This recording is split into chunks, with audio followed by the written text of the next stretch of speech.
ទាំងគ្នាសម្រាប់វីដេអូមួយនេះខ្ញុំនឹងបង្រៀនអ្នកទាំងអស់គ្នាអំពី framework មួយដែលក្រុមហ៊ុនមួយចំនួននៅក្នុងប្រទេសខ្មែរយើងនឹងឧស្សាហ៍ប្រើដែលវាមានឈ្មោះថា Vue.js អញ្ចឹងសម្រាប់ framework មួយហ្នឹងខ្ញុំនឹងបង្រៀនបងប្អូនរបៀប create បញ្ជីជាមួយនឹង Vue នឹងមុនគេអញ្ចឹង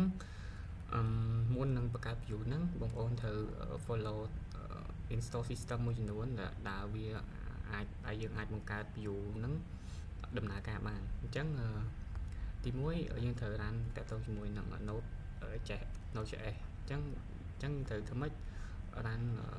Node.js ហ្នឹងនៅក្នុងកុំព្យូទ័ររបស់យើងបើសិនជាយើងប្រើ Windows យើងមើលវីដេអូទៅតាក់ទងជាមួយនឹង run Node.js ហ្នឹងហើយបើយើងប្រើ Linux យើងមើលតែអាចបង្កើតជីបមួយនៅក្នុងហ្នឹងអញ្ចឹងខ្ញុំនឹងបង្កើតជាប្រភេទបញ្ជីមួយដែលយើងប្រើ Vue framework Vue សម្រាប់work លើបញ្ជីហ្នឹង project ហ្នឹងអញ្ចឹងដំបូងយើងគេតពីយើង comment ទៅលើ comment ដើម្បីកើតជាហើយវានឹង load ឲ្យយើងដាក់ឈ្មោះបញ្ជីហ្នឹងដាក់ឈ្មោះគេឧទាហរណ៍ថាយើងដាក់ឈ្មោះCMS project អូខេអញ្ចឹងបន្តទៀតវាឲ្យយើង select feature ដែលយើងត្រូវមាននៅក្នុងជីបហ្នឹងអញ្ចឹង select TypeScript route nice ESLint and btypes សម្រាប់ប្រហែលហ្នឹងបងប្អូនគាត់ធ្វើ follow តាមខ្ញុំទៅចាំខ្ញុំ detail តាមក្រោយព្រោះ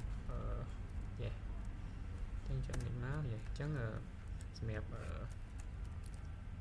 experimental នេះ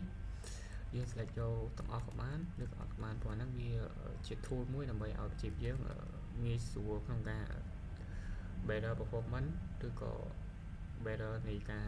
set code ដែលយើង clean support ពីអញ្ចឹងយើងចង់ skip code start អូខេអញ្ចឹងខ្ញុំឲ្យយ៉ាងមក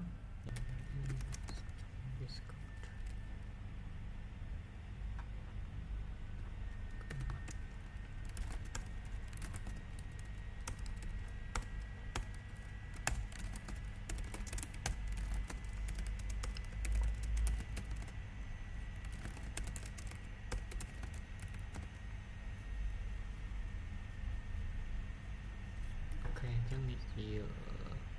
structure Vue framework របស់យើងមានទាំងអស់ហ្នឹងមានជា route មានជា store មានជា app អញ្ចឹងក្នុងនេះចាំ episode ក្រោយខ្ញុំនឹង detail ទាក់ទងជាមួយនឹងទាំងអស់ហ្នឹងតើវាជាស្អីហើយរបៀបណាដែលយើងត្រូវ create វារបៀបណាយើងត្រូវ call function ទៅលើវាអញ្ចឹងយើងបានហើយ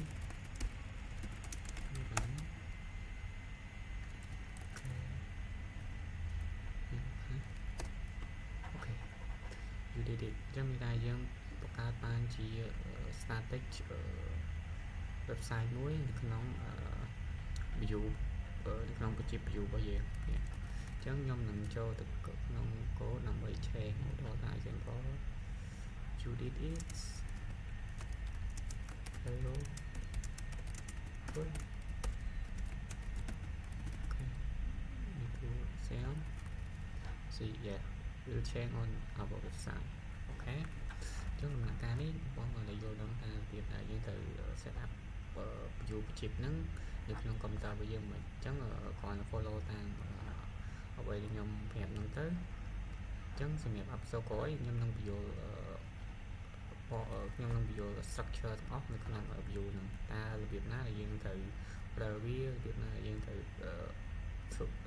call វាឬក៏របៀបណាដែលយើងត្រូវ create